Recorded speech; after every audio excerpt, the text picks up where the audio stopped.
বন্ধুরা, সকলকে শুভেচ্ছা। খুলনা আর্ট একাডেমির পক্ষ থেকে আমি চিত্রশিল্পী মিলন বিশ্বাস আপনাদের শুভেচ্ছা জানাই। আমি 2022 সাল থেকে আমার পিতাকে হারিয়ে পিতার ব্যবহৃত বিষয়গুলি দীর্ঘস্থায়ী করে রাখার জন্য আমি একটি সংগ্রহশালা করার উদ্যোগ নিয়ে বর্তমানে আমার কাছে প্রায় 3 শতাধিক বিষয়েরও বেশি হয়েছে এই সংগ্রহশালায় মানুষের ব্যবহৃত ঐতিহ্য। আজকে আমার একজন প্রিয় মানুষ, যিনি মনে করি একটি বটগাছের মতো, এই প্রতিষ্ঠানের সুখ দুঃখে সবসময় পাশে থাকে। তিনি অসাধারণ গানও করেন।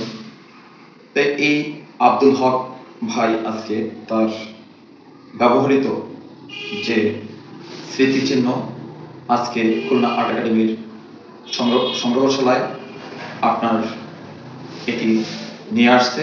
আমি অত্যন্ত আনন্দিত।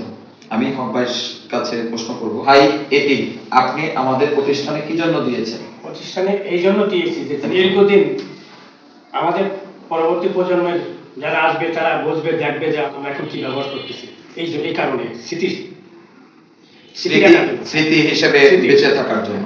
হয়তো বন্ধুরা ঠিক একটা খুব সুন্দর একটা কথা বলছে, হয়তো এই রেডিও বা ক্যাসেট বা যাবতীয় মানুষের হাতঘড়ি, বিভিন্ন রকমের মানুষের ঐতিহ্য, যেগুলো আমরা এক সময় না হলেই নয় এবং না হলেই মানুষ অচল হয়ে যেত, এরকমটা মনে হতো।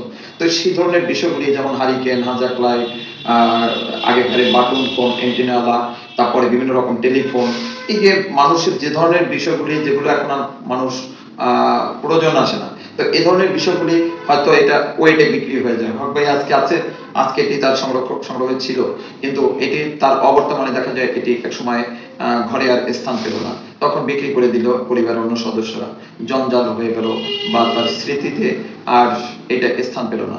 তো আমার এখানে থাকলে কি হবে, আমি যতদিন জীবিত আছি আমি এগুলো যখনই আমি এখানে সাজিয়ে রাখবো, যদি এটা সম্পর্কে কেউ কোনো প্রশ্ন করে যেটা কোথায় পেয়েছে, তখন আমি বলবো ভাই কথা, যে এটি আমাদের একজন প্রিয় শিল্পী, প্রিয় ভাই, তিনি উপহার দিয়েছেন।